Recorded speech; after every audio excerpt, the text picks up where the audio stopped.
Olá, queridos amigos da Novo Tempo, que bom poder saudar você em mais um programa Bíblia Fácil. Como eu sempre digo, o seu programa semanal de estudo da Bíblia. Você é muito bem-vindo. Você percebeu que nós estamos aqui num cenário cenográfico de um santuário, nos estúdios da Novo Tempo, aqui em Jacareí, São Paulo. Aqui estão os nossos amigos, 10 convidados, que vieram de vários estados do Brasil para esta temporada do Bíblia Fácil. E agora eu quero convidar você, aí em casa, no escritório, ou em qualquer lugar que você esteja assistindo o Bíblia Fácil, a tomar a sua Bíblia e se conectar nesse momento de estudo.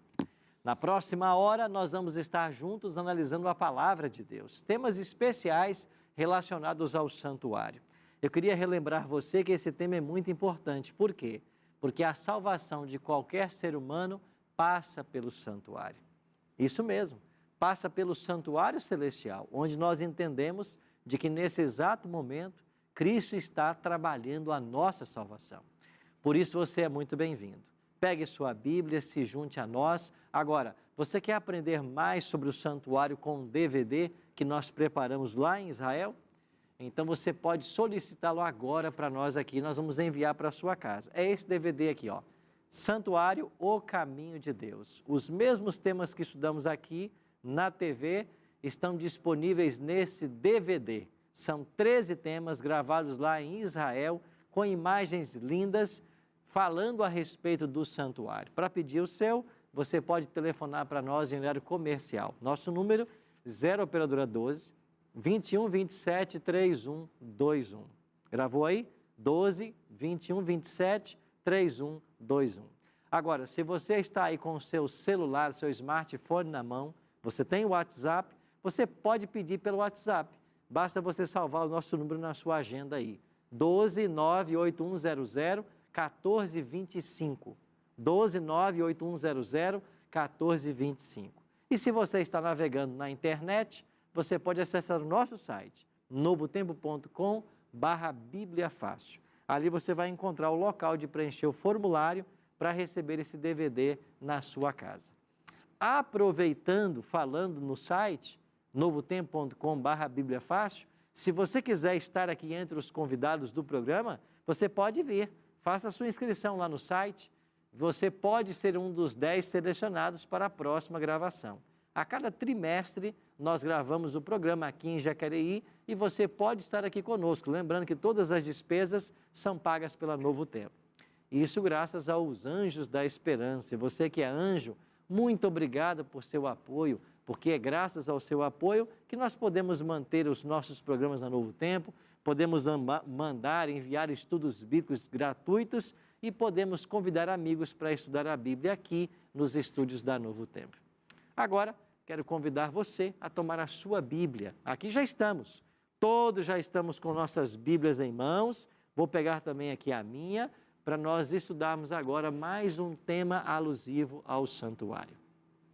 Chegamos hoje a um momento muito especial do nosso estudo. Nós vamos hoje aprender sobre o ministério de Cristo no lugar santíssimo. Esse é um tema muito especial do santuário. Nós já estudamos semana passada o ministério de Cristo no local santo. Hoje, o ministério dele no local santíssimo. E certamente o programa vai trazer lindas revelações espirituais para a sua vida. Mas antes de abrirmos a Bíblia, né, nós temos aqui um hábito, a gente não abre esse livro sem antes fazer uma oração. Então vamos orar juntos aqui, você que nos acompanha em casa também, se puder, feche seus olhos e vamos orar juntos. Nosso maravilhoso e eterno Deus, graças te rendemos por todas as bênçãos, por teu cuidado, por tua proteção, pelo dom da vida, pela salvação que nós temos em Cristo e por estarmos reunidos aqui mais uma vez para estudarmos a tua palavra. Que o teu bom e santo Espírito esteja conosco e que nós possamos compreender que nesse exato momento está acontecendo um juízo e que nós precisamos nos preparar para esse juízo. Oramos em nome de Jesus. Amém. Vamos fazer uma breve recapitulação, como a gente gosta sempre de fazer aqui. Em Salmos, ou no Salmos 77, verso 13, que é um salmo que nós já estudamos com vocês aqui, que nós lemos lá: o teu caminho, ó Deus, está no santuário. E eu expliquei que a palavra bacodes, que aparece aqui nesse salmo, na língua hebraica, em que algumas versões traduzem o teu caminho é de santidade, mas a melhor tradução não é esta. A melhor tradução é o teu caminho está no santuário. Porque a palavra bacodes aparece 28 vezes no Antigo Testamento, 26 das quais é traduzida como santuário. E aqui também deveria ter sido traduzida como santuário. É a melhor tradução. A Almeida, corrigida, revista e fiel, traduziu assim: o teu caminho, ó Deus, está no santuário. Que Deus é tão grande como o nosso Deus? Então esta é uma boa tradução. Nós podemos dizer metaforicamente que o caminho de Jesus está no santuário.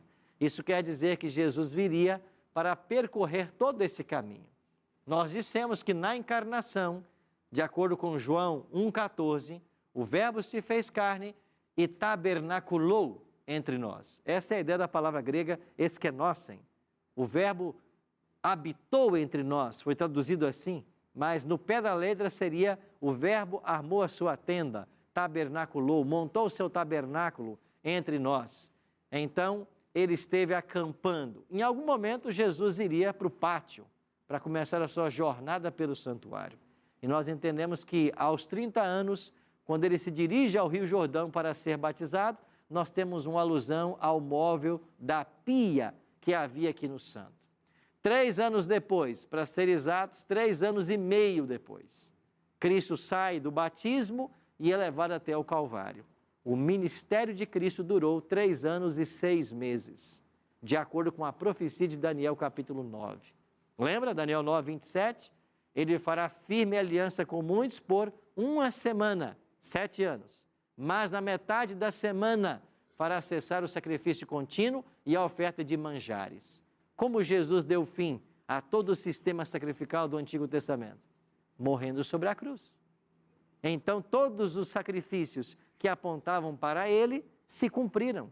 E é por isso que quando Jesus morre, o véu do santuário, que separava o santo do santíssimo, rasgou-se de alto a baixo. E por que a Bíblia diz que ele rasgou-se de alto a baixo? Para ficar claro que não foi obra humana. Porque se fosse obra humana, teria rasgado de baixo para cima. Mas o véu rasgou-se de alto a baixo, para dizer que foi uma obra divina. No exato momento que Cristo morre na cruz, sexta-feira, 3 horas da tarde, o véu se rasgou. Por quê? Porque não mais precisamos de um santuário. Não mais temos que trazer animais para oferecer pelo perdão do pecado. Porque o Cordeiro de Deus que tira o pecado do mundo acabou de ser imolado. Então a lei cerimonial cumpriu o seu papel. Por isso ela deixou de ter validade. Cumpriu o seu papel. Cristo veio. Por milênios ela apontou para esse momento. E quando ele veio, então teve fim esta lei cerimonial. Agora Cristo deveria em algum momento sair do altar de holocausto, continuando sua caminhada pelo santuário, e entrar no primeiro compartimento. E nós vimos semana passada que isso aconteceu após a ascensão dele, 50 dias depois da ressurreição, na sua ascensão final.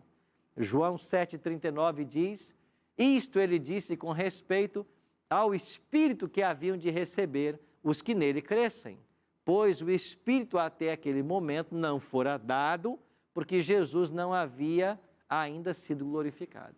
No momento em que Jesus é glorificado lá nos céus, ele envia o Espírito Santo, e isso aconteceu no dia de Pentecostes. Então nós podemos concluir que no ano 31, no dia de Pentecostes, naquele domingo, Jesus começou a atuar no santuário como nosso sacerdote. E como na sua função sacerdotal, ele é o advogado, ele quem perdoa pecados. Agora, em algum momento, continuando sua caminhada pelo santuário, Jesus deveria deixar o santo e ir para o santíssimo. Deixar a função sacerdotal e assumir a função sumo sacerdotal. porque todos os tipos e cerimônias do santuário apontavam para o futuro, para o ministério de Cristo. Então, a pergunta que nós temos que responder hoje é: quando é que Jesus tornar-se-ia sumo sacerdote?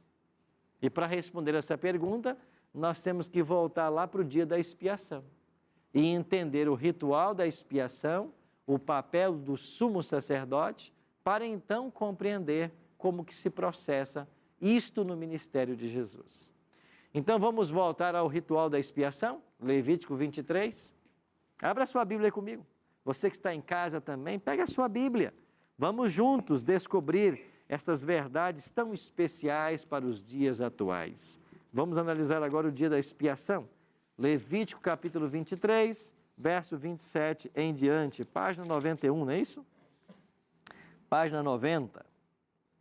Olha aí o verso 26 em diante, né? O dia da expiação.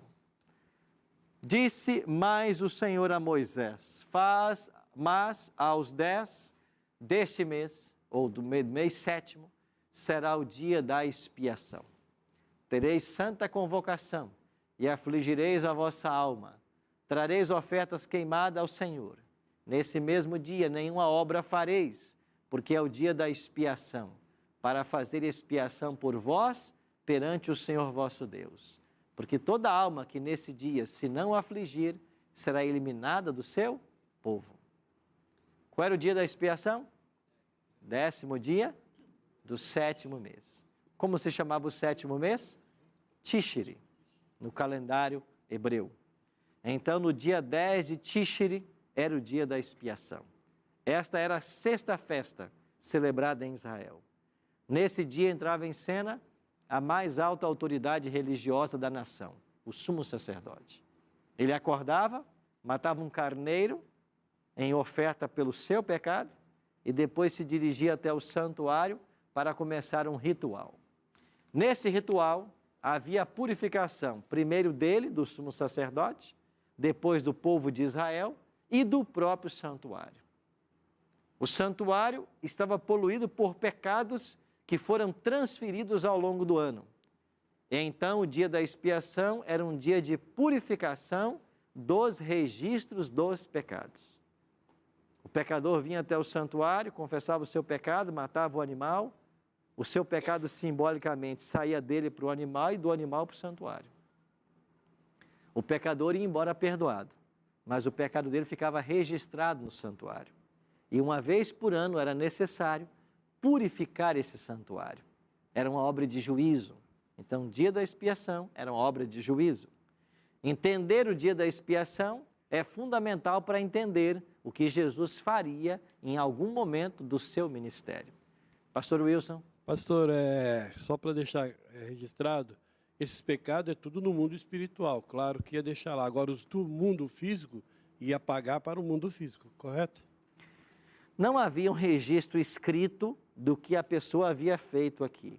Havia um simbolismo, havia a confissão do pecado perante o sacerdote. O sacerdote não anotava que tipo de pecado ele havia cometido. E então esse registro do pecado, claro, estamos falando de coisas espirituais, era então era levado para o santuário, através do sangue ou da carne comida pelo sacerdote. Se nós olharmos para hoje, é de igual maneira. Quando as pessoas pecam, o nosso pecado também é registrado. A Bíblia fala de livros de registros. Esses livros de registros estão anotando todas as obras humanas.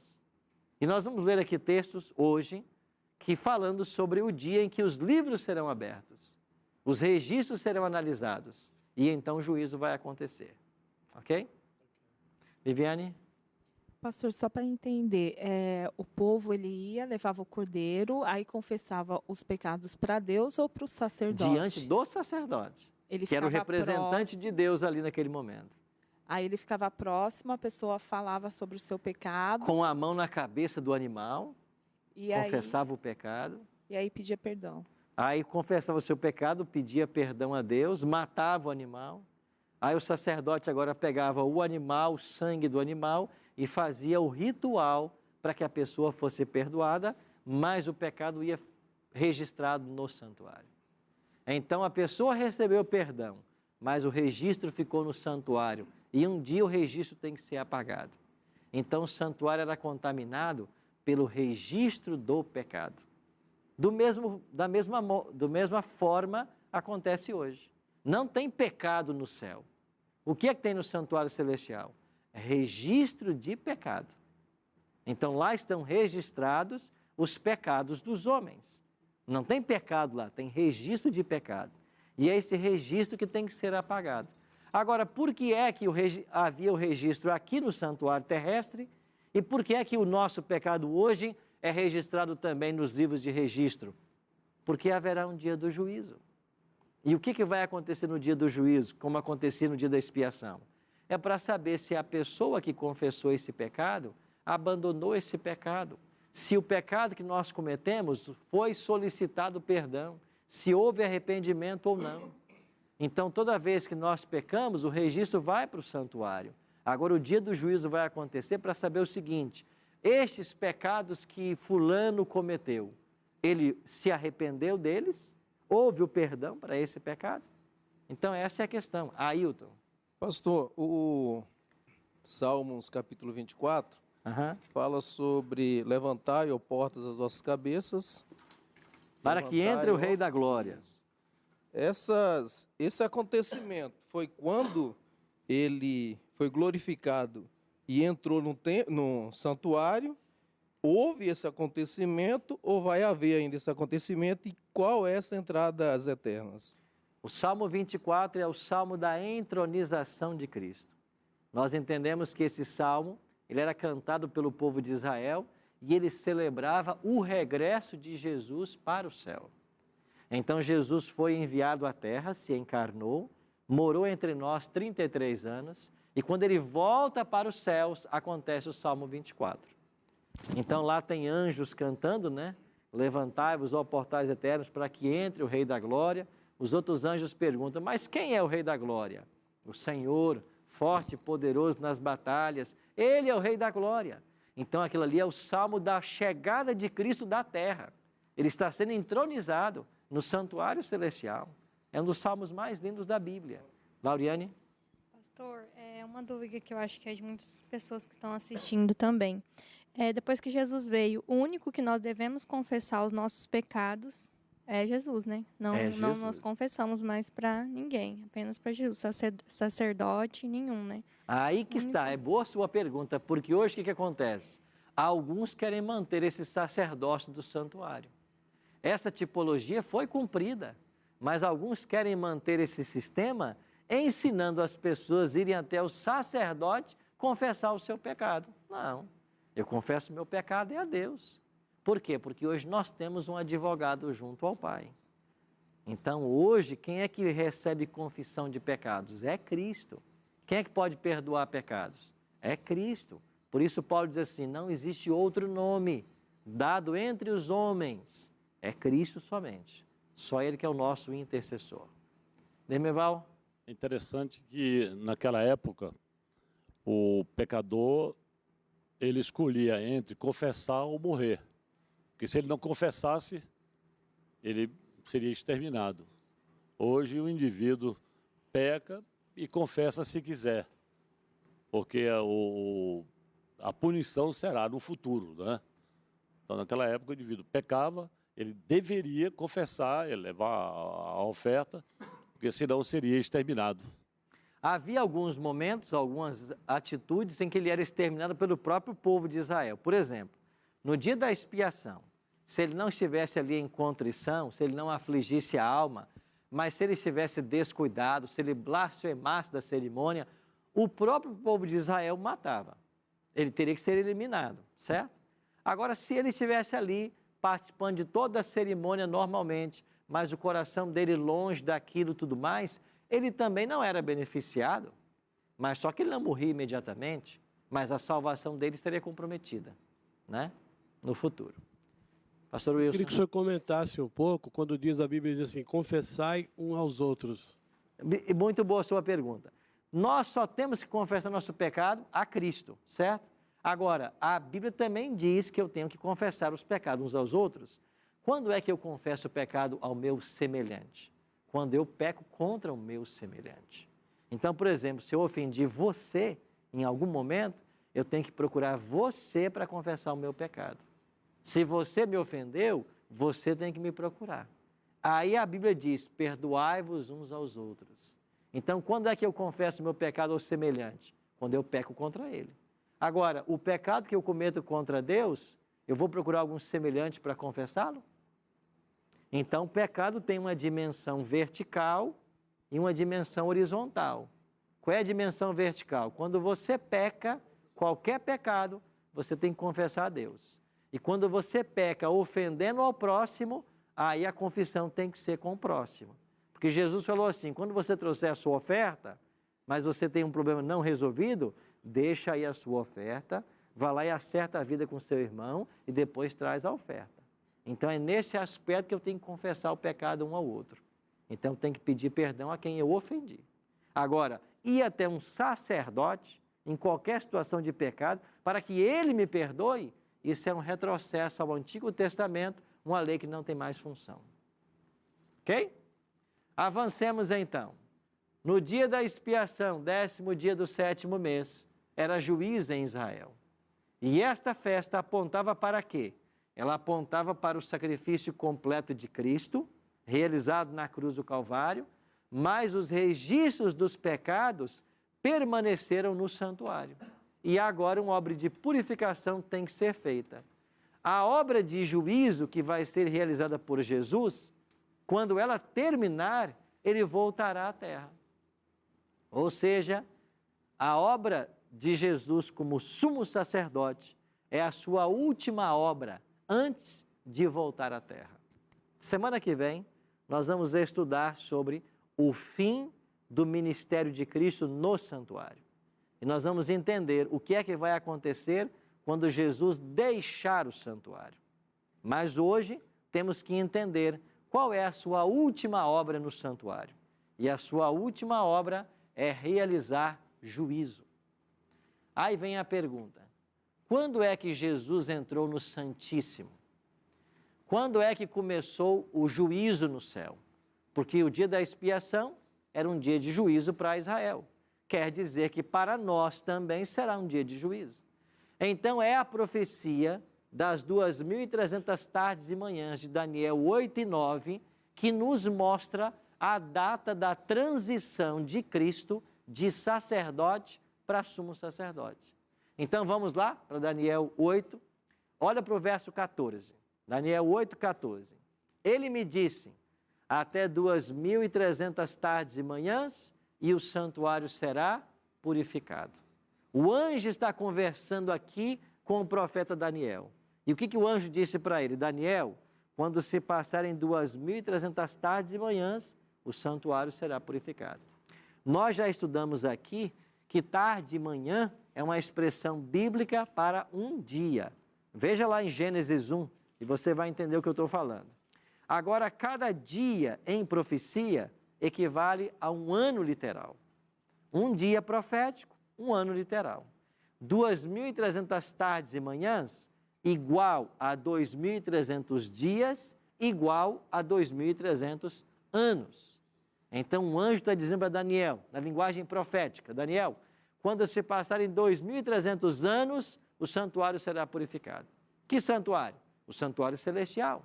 Porque nos dias de Daniel, o santuário terrestre estava em ruínas e esse período de tempo aponta para um momento da história em que não existe mais santuário. Se você sai de Daniel e viaja 2.300 anos, você ultrapassa o ano 70, quando o santuário foi destruído lá em Jerusalém. Então o anjo só pode estar falando do santuário celestial. Agora, qual é o evento que marca o início desse tempo profético? Porque se eu sei a data inicial, eu somo 2.300 e chego na data final. Então, como que eu faço? Daniel 9, 24 diz assim, 70 semanas estão determinadas sobre o teu povo e sobre a tua santa cidade, para fazer cessar a transgressão, para dar fim aos pecados, para expiar a iniquidade, para trazer a justiça eterna, para selar a visão e a profecia e para ungir o santo dos santos. Semana passada a gente estudou essa profecia, está lembrado? Ao povo de Israel foram dados 490 anos de oportunidade, 70 semanas. E aqui está dizendo claramente que estas 70 semanas estavam determinadas sobre o povo de Israel. A palavra hebraica aqui é shatá. E a palavra determinada não é a melhor tradução bíblica. A melhor deveria ser cortadas. Shatá quer dizer isso, cortar. 70 semanas estão cortadas para o seu povo, Daniel. Cortadas de onde? Dos 2.300. Então, o período de purificação do santuário levaria 2.300 anos. Mas destes 2.300, 70 semanas foram separadas, cortadas para o povo judeu. Isso quer dizer que tanto as 70 semanas quanto o período de 2.300 anos têm uma data inicial comum. E qual é a data inicial? 457 a.C. E por que nós chegamos a essa data? Porque Daniel 9:25 diz aí, sabe e entende desde a saída da ordem para restaurar e edificar Jerusalém. Então, esta ordem para restaurar e edificar Jerusalém aparece no livro de Esdras e lá diz claramente que esse decreto veio primeiro com Ciro, depois Dario e depois Artaxerxes. Esdras 1, 6 e 7. E Esdras 6:14 menciona os 3 decretos juntos. Então, o último decreto, que foi o de Artaxerxes, foi promulgado ou entrou em vigência em 457 a.C.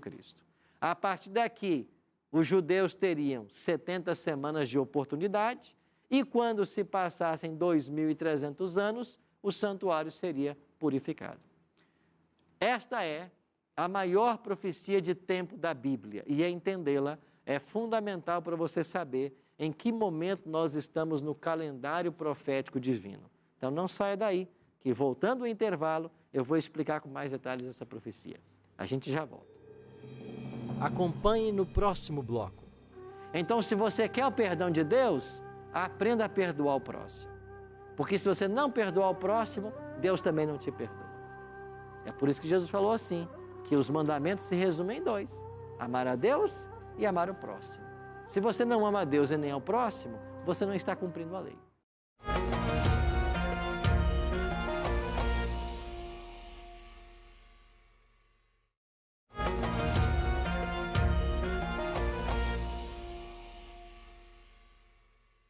Estamos de volta com o programa Bíblia Fácil. Eu quero motivar você a pedir o nosso DVD. É um presente para você. Lindas imagens gravadas lá no Parque Nacional de Timna, em Israel, também em Jerusalém, também em Siló, também no Mar Morto. Lindas imagens. Um presente para você. Vai ficar aparecendo aqui ao longo do programa a legenda com telefone, com WhatsApp, com site. Não deixe de pedir o seu. Nós mandamos para a sua casa gratuitamente. Quando terminamos o primeiro bloco, tínhamos uma pergunta aqui da minha amiga Rogéria. Pois não, Rogéria? Quando você peca contra o próximo, só ele pode nos perdoar ou Jesus pode fazer isso? Porque, segunda pergunta, quando você pede perdão a alguém e ele não te perdoa, e aí como fica?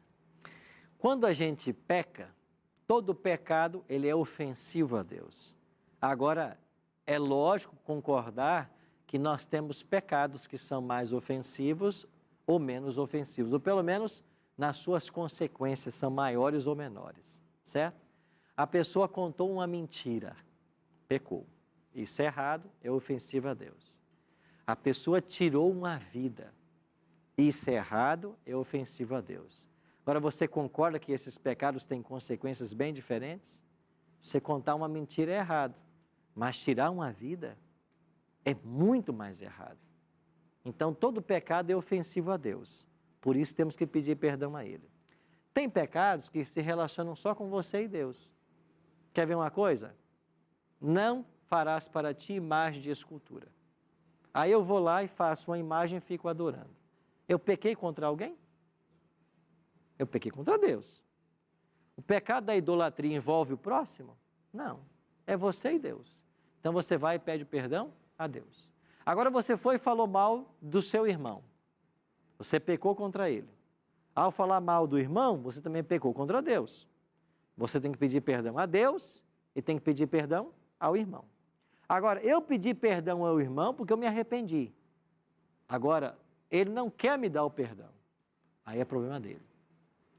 Porque no momento que eu confesso o meu pecado e peço perdão, Deus nos perdoa.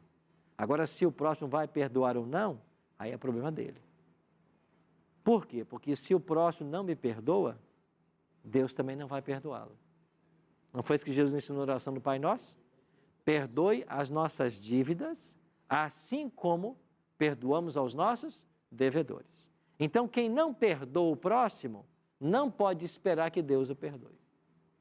Aí vai uma mensagem para mim e para você. Eu e você somos ofendidos, claro que somos. Porque todo mundo é falho finalmente. Agora, se quando alguém falha contra você, você não dá o perdão, não vá pedir perdão a Deus não, porque não vai perdoar você não. Não adianta não. Deus condicionou isso.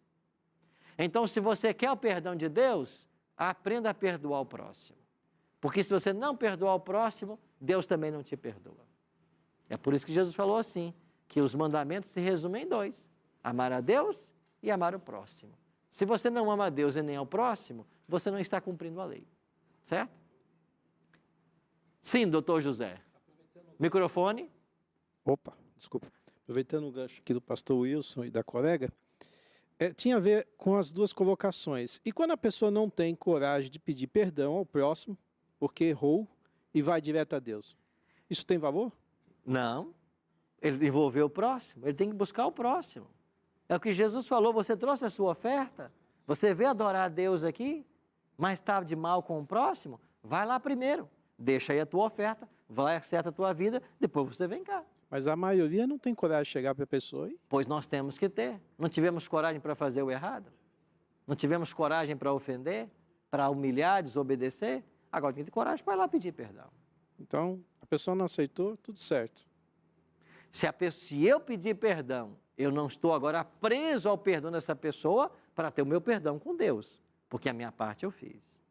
Agora, aquele que é ofendido tem a obrigação cristã também de perdoar, porque assim, quando ele pecar, Deus também vai perdoá-lo. Viviane. Pastor, eu queria que o senhor explicasse um pouquinho como que é a questão do perdão, assim, do próximo, que Jesus faz, que a gente tem que perdoar 70 vezes 7. É uma hipérbole, né? E assim, é o mesmo pecado ou é 70 vezes 7 outros pecados? Não Como? importa qual seja o pecado. Porque os rabinos ensinavam que a gente tinha que perdoar alguém até 3 vezes. Aí Pedro falou assim, bom, eu vou dar uma de bonzão aqui, eu vou ser melhor. Mestre, até quanto tempo? Até 7 vezes? Ele foi além do que os rabinos ensinavam. Aí Jesus foi além do que Pedro pensava. Não 7, mas 70 vezes 7, que dá 490. Não quer dizer que você tem que perdoar a pessoa 490 vezes. Quer dizer que o perdão é ilimitado. É uma hipérbole. Ou seja, quantas vezes o próximo te pedir perdão, você tem que perdoar. Outra pergunta. Quando a gente faz as nossas orações, a gente pede perdão para Deus. Às vezes a gente pede um perdão, assim, perdoa os nossos pecados, genérico. A gente tem que lembrar de tudo que a gente fez durante o dia de errado e pedir perdão por cada um deles, ou vale esse perdão genérico? Você tem que pedir perdão de tudo que você lembra e pedir que Deus te lembre sempre dos pecados cometidos. E peça perdão por aqueles que você também não lembra. Mas perdão é específico. Então, se você lembra do que você fez, peça perdão de forma específica. Por esse pecado que eu cometi assim e assado. Então, tem que ser uma petição específica. Mas se você não lembra, peça perdão por esses que você não lembra. Ok? Sim. Pastor, e a pessoa que perdoou, só por perdoar, ela está pecando? É Deus que vai avaliar o coração da pessoa. Eu posso dizer para você da boca para fora, ó, Fernando, eu te perdoo. Mas no fundo, eu não perdoei. Deus vai olhar o coração. Então, o que vale é isso. Certo? E pode acontecer o inverso também. Eu fui ofendido por alguém que nunca veio pedir perdão, mas eu no coração já perdoei. Ela nem precisa vir, eu pedi. Se ela vier, tudo bem. Se ela não vier, eu também já perdoei. Mas a pessoa, ela está pecando, se ela perdoar só por perdoar. Não é que ela está pecando, ela não perdoou, né? Ela continua em pecado. Ela tem que perdoar. Ela não pode guardar mágoa. A Bíblia diz, não deixais que o sol se ponha sobre a vossa ira. Eu não posso dormir irado com ninguém, magoado com ninguém. É um coração perdoador. Como Deus é, Ele nos ensina a ser assim, misericordioso. Anessa? Pastor, ainda nesse assunto de perdão, por exemplo, uma pessoa se converteu, né? E tiveram, durante a nossa jornada, né, na Terra, quantas vezes nós já não pecamos contra alguém?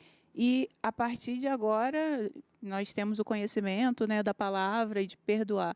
E tudo isso que a gente já fez, Deus Deus releva o tempo da ignorância, ou eu tenho que... Até as pessoas, porque tem muitas pessoas que a gente já pecou contra e elas nem estão mais vivas, né? A gente já não tem mais não como dá para pedir perdão mais, né? Exatamente. E aí, como é que nós... Deus vai levar em conta o tempo da ignorância. É isso que Ele vai fazer. Ele é misericórdia, né? Magno. Pastor, na questão, eu sei que a pessoa veio me pedir perdão, só que eu não aprovo as atitudes, né? Eu posso perdoar, mas continuar não aceitando as atitudes. Você tem que aproveitar para perdoar e aconselhar. Olha, eu vou perdoar você pelo que você fez, mas eu vou te dar um conselho. Isso não é certo, não faça mais, etc, etc. Com amor e com ternura, como tem que ser. Então, há o perdão, mesmo que eu não concorde. Não, você perdoou porque você foi ofendido. A ofensa, ela é errada, né? A gente não pode concordar com o erro nunca, né? Vamos avançar então aqui, para tentar entender rapidamente o último aqui sobre o perdão, que delongou até mais. Perdão e esquecimento. Eu perdoo, mas eu não me esqueço, eu não tenho mal de Alzheimer. Né? Eu perdoei o indivíduo, mas eu me lembro. Digamos, o indivíduo me deve, eu perdoo, mas ele vai voltar a me comprar? Não, eu não vou vender, porque ele, no passado, me perdoou. Então, perdão não quer dizer esquecimento. Necessariamente não quer dizer esquecimento, mas aí está a grandeza do perdão. Você não esqueceu o que a pessoa fez, mas você não tem mais nada contra ela, porque você a perdoou. O perdão é muito mais além do que isso, né? É muito mais profundo. 70 semanas e 2.300 anos começam na mesma data. As 70 semanas, como já estudadas, nos leva ao ano 34, apedrejamento de Estevão. Aqui terminou o tempo de graça para o povo judeu. Agora, se o período das 70 semanas ou 490 anos foram cortados, separados dos 2.300, é só agora eu fazer uma conta. Basta eu pegar agora o período de 2.300 anos, subtrair dele os 490 que foram destinados ao povo judeu. Quantos anos faltam para o santuário ser purificado? 1810. Entenderam a conta que eu fiz? O período de tempo para que o santuário fosse purificado, 2.300 anos. Mas desse período, 70 semanas ou 490 anos foram destinados ao povo judeu, que terminou no ano 34.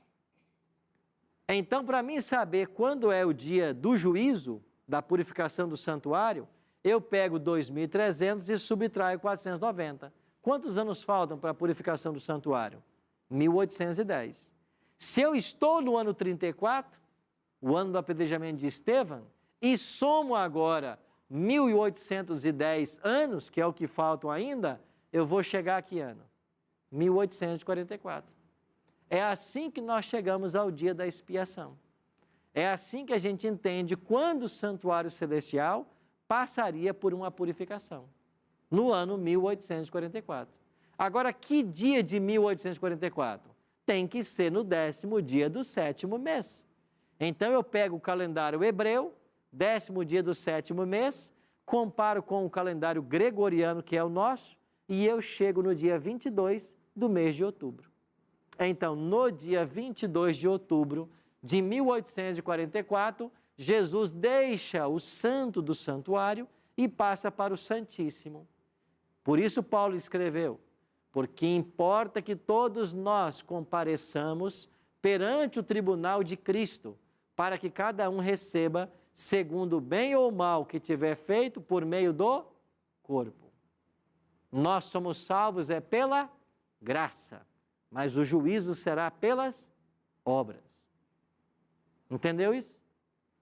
Cada um vai receber pelo bem ou pelo mal que fez por meio do corpo. Nós vamos ser julgados pelas nossas obras.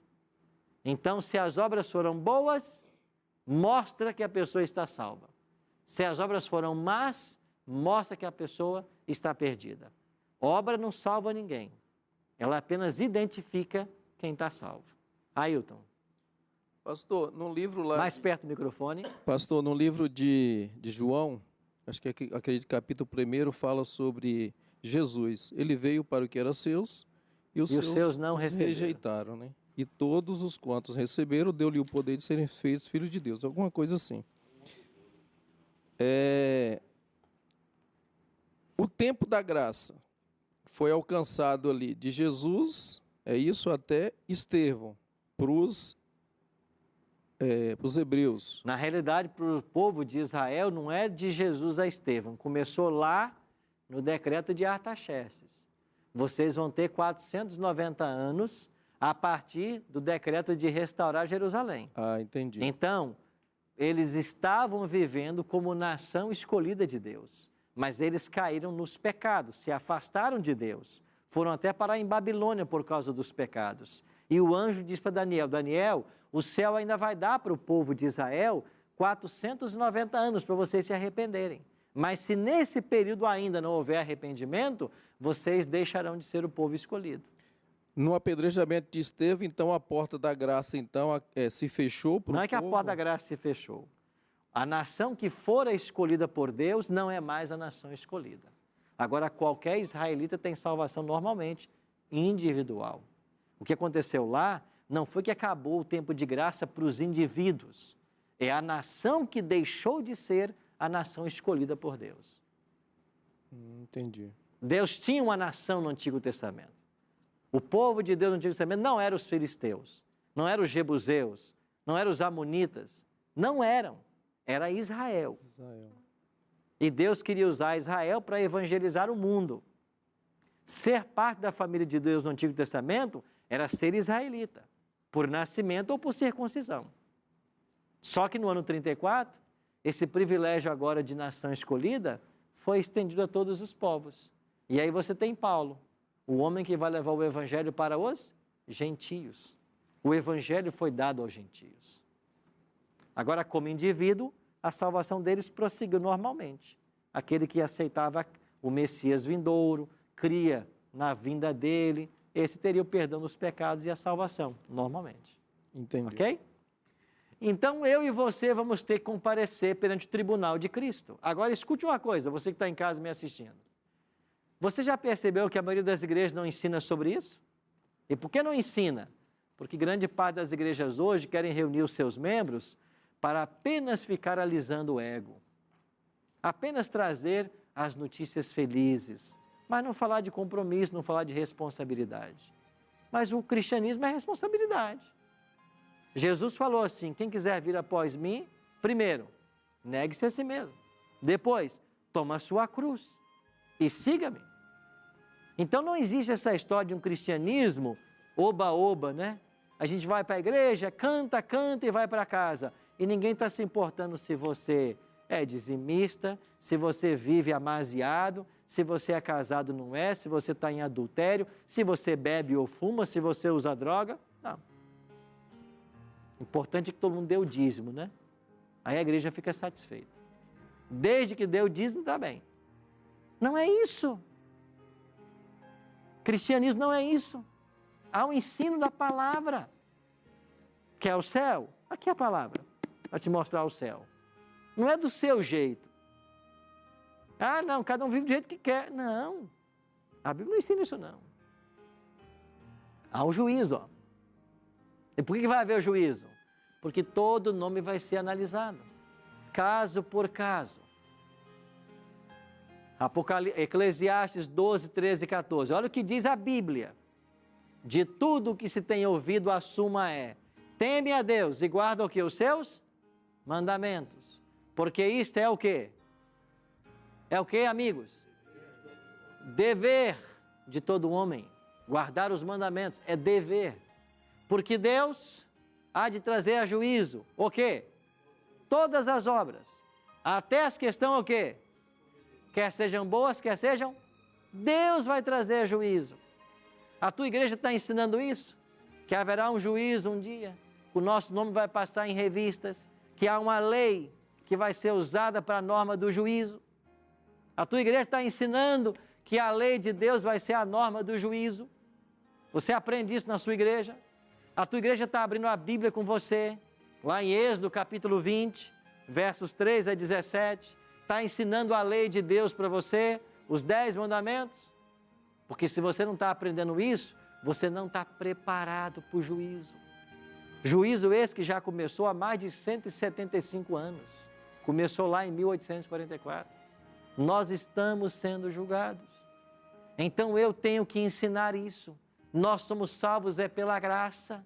A graça de Cristo nos salvou, ela nos alcançou. Cristo morreu para pagar o nosso pecado. Eu sou salvo pela graça. Mas agora que eu fui salvo, eu tenho que viver nessa graça, em obediência à lei. Por quê? Porque quando o juízo se estabelecer, é a lei de Deus que vai ser usada como parâmetro, como norma. E como Deus vai julgar? Não terás outro Deus diante de mim. Você teve outros deuses diante de mim? Não farás para ti imagem de escultura. Você fez imagem de escultura?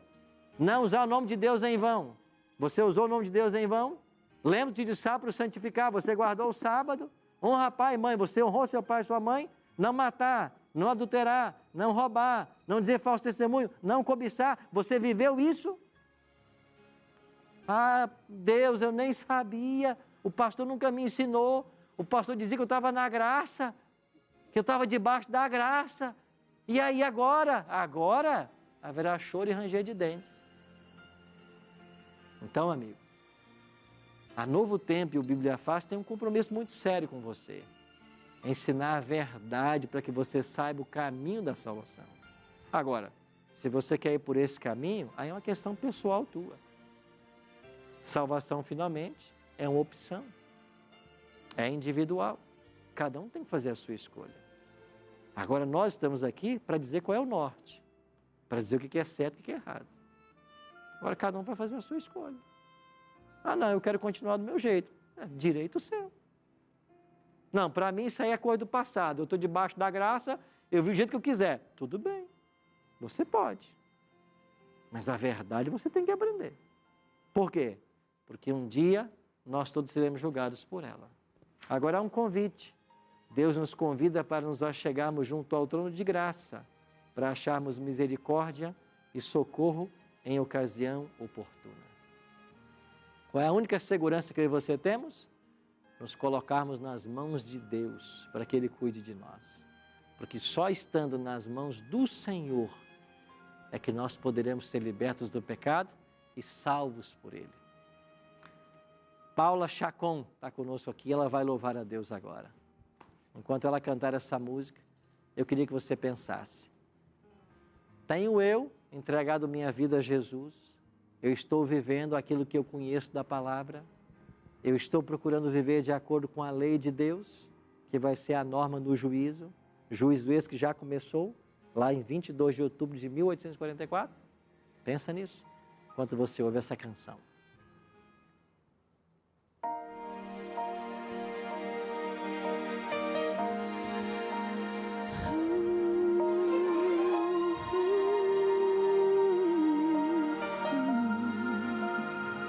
Escute.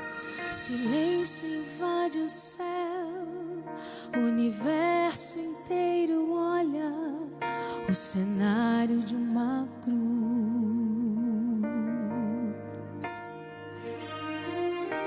Os anjos mal conseguem crer que o próprio Deus fez-se homem pra morrer e se humilhou como um de nós, sua glória recusou, se esvaziou calado ali, como um servo inocente ele se entregou. Sua morte é minha vida, por seu sangue tenho libertação. Jamais saberei o preço dos pecados que pagou. És o único Deus, meu Salvador. Na cruz que estava ali, o Cordeiro sem pecados me substituiu.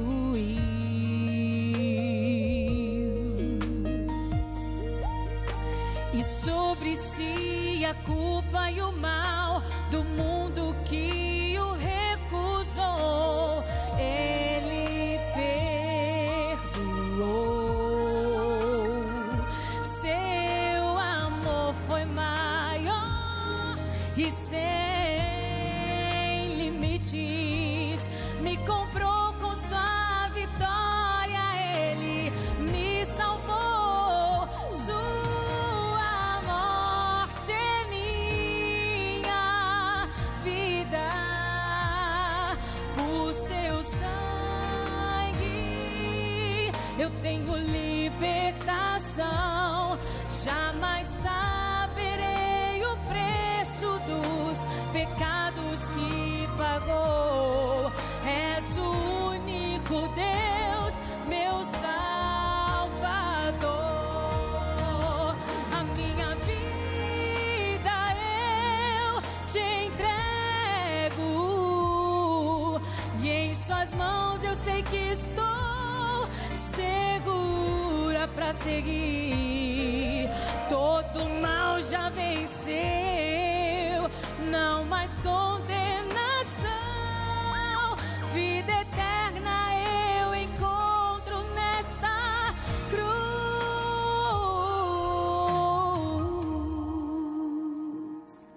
Sua morte é minha vida, sua morte é minha vida, por seu sangue eu tenho libertação.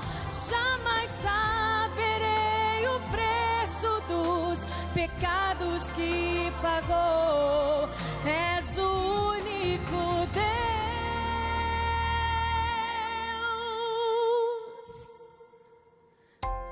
meu Salvador.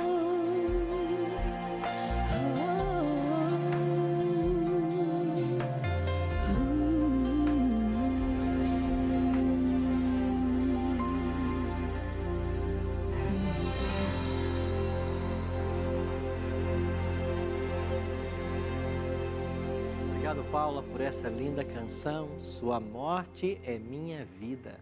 Isso mesmo. Graças à morte de Cristo, nós podemos ter vida e vida eterna. Porque os nossos pecados que nos levariam à morte, Ele tomou sobre si, para que nós pudéssemos ter vida. Agora você entende que essa vida que Ele nos dá, e ao aceitarmos essa vida, é também uma vida de responsabilidades, é também uma vida de obediência. Não existe essa história de que Deus salva alguém para viver no pecado. Deus salva-nos para vivermos debaixo da graça. Porque quem peca é o que está debaixo da lei. está debaixo da graça é aquele que não peca, que não quebra a lei. Porque finalmente a lei será a norma do juízo. Por isso eu quero orar agora para que eu e você pudéssemos ter essa consciência e pela graça e poder dele, viver conforme a vontade dele. Pai Santo, abençoe a todos nós e nos prepare para o grande dia do juízo. Que Jesus seja o nosso advogado e que nós sejamos salvos, não porque haja em nós nenhum mérito, mas pela graça e pelo sacrifício que por nós ele realizou. Oramos em nome de Jesus. Amém. Semana que vem a gente se encontra para mais um estudo sobre o santuário. Eu espero você.